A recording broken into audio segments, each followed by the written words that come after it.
Ko'rishguncha Germaniya, Avstriya, Shveysariya va Liechtenstein va assalomu alaykum Fransiya. Assalomu alaykum hurmatli do'stlar, Misr Otabek TV kanaliga va Parijga xush kelibsizlar. Aynan Xudo xolisa ertaga 11-aprelda men Parijda o'z kitobimning taqdimotini o'tkazmoqchiman va shuning uchun Fransiyadagi barcha vatandoshlarimni ushbu tadbirga taklif qilmoqchiman. Hurmatli Fransiyada istiqomat qilayotgan barcha vatandoshlar, sizlarni 11-aprel soat 18:30 da Parijda joylashgan O'zbekistonning elchixonasiga taklif qilib qolaman. U yerda biz nafaqatgina kitobning taqdimotini o'tkazamiz, balkim dildan suhbat, savol-javob va albatta bir piyola choy ichgan holda birgalikda osh yeymiz. Shuning uchun ham sizlarni ushbu taqdimotga taklif qilib qolaman. Faqatgina iltimos oldindan maxsus bo'lgan ro'yxatdan o'tib qo'ying. Email adresini mana shu demak video tagida yozib qoldiraman.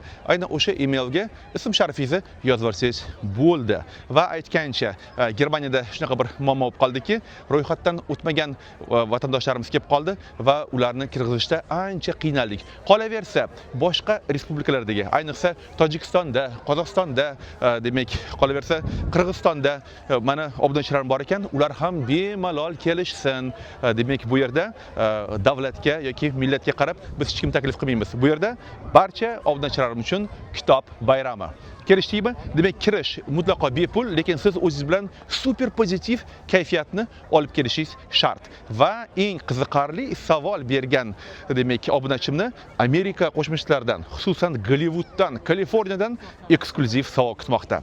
Hurmatli Fransiyadagi vatandoshlarimiz, 11-aprel 18:30 da Parij shahrida O'zbekistonning elchixonasida kitobimning taqdimotida ko'rishganda, ko'rishguncha.